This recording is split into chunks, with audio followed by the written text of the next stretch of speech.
Okay, I've made a few videos on Atari 5200 games, and I've said they all play great, but I've neglected to really mention what controller I use. Now, this is your standard 5200 controller. Alright, take it easy, take it easy.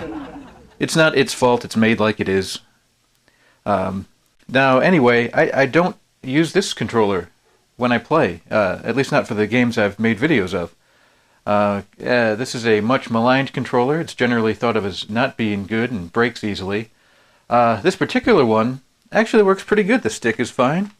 The buttons all work without having to, really mash them in. But just, it's the non-self-centering joystick. It just doesn't feel good. These buttons work, the fire buttons, but they're just mushy feeling. So I instead use this controller right here. Get this out of the way. This is the Competition Pro Joystick from Coin Controls.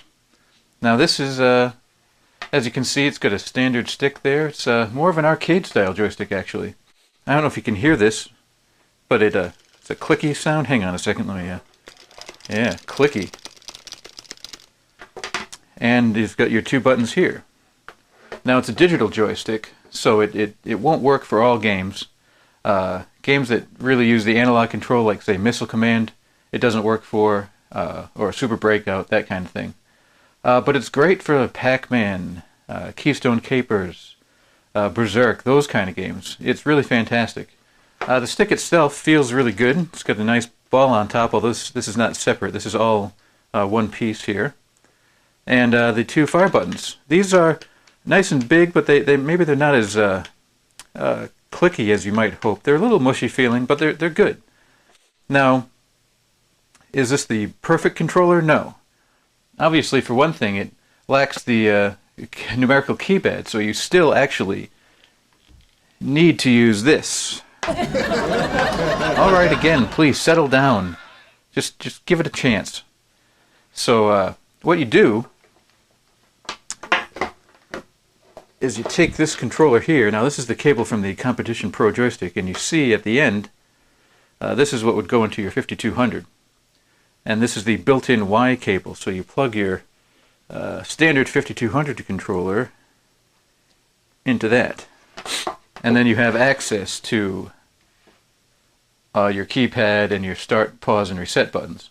Now the only thing to make sure you have to do is keep the analog stick on your 5200 controller right in the middle, because it's actually still, the signals are still being passed through to your console. So if you have it like off to the side, then this joystick won't work right. So you want to keep it in the center. And that's actually, assuming everything works here, it's actually pretty easy to do in-game. Pac-Man works good, but any game really, you'll be able to line this up just right to get it to work for you.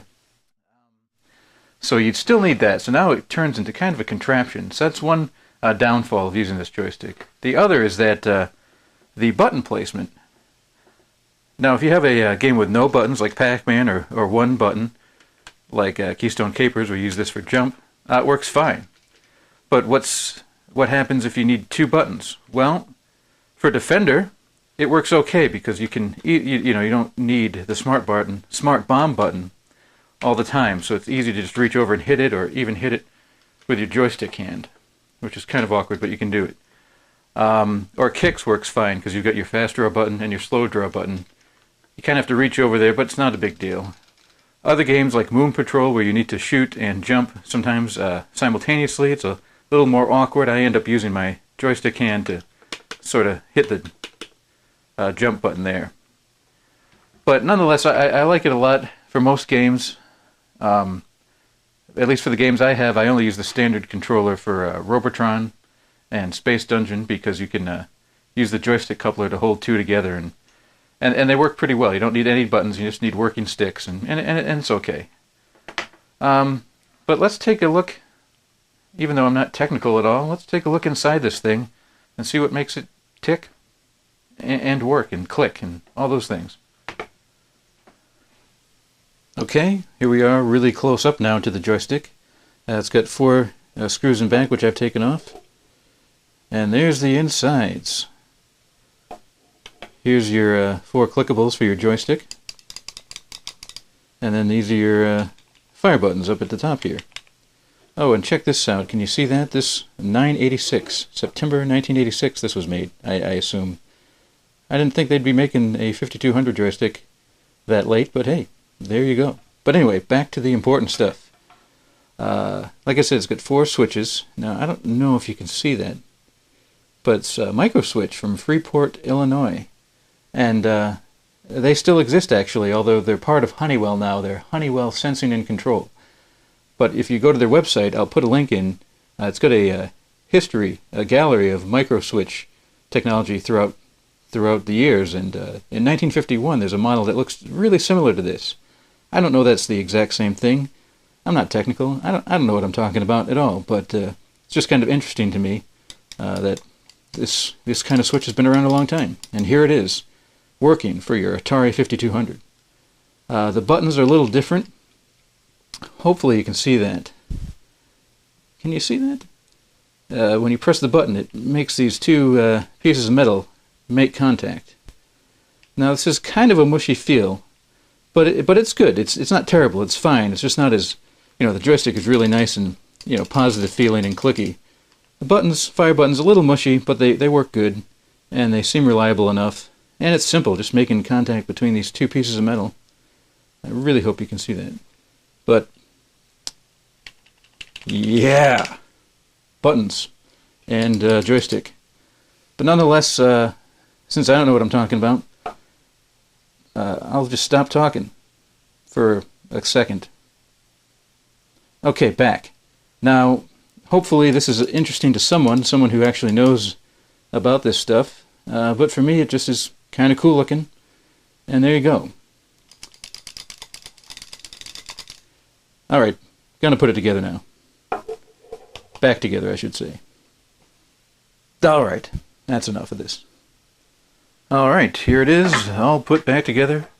The Competition Pro Joystick for the Atari 5200. I like it a lot. If you are not satisfied with the standard 5200 controller and you think you want a more, nice clicky digital stick with some big buttons that feel pretty good, for games like Pac-Man and Berserk and those kind of games, this is great. Games like Dig Dug, really works good. It's nice to have an arcade style joystick for those arcade games.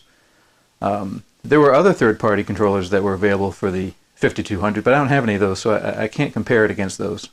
I also don't have a fully rebuilt 5200 standard controller. My controllers work, but they don't have like the newest circuit board or the gold contacts and all the rest. So I can't compare it against those either.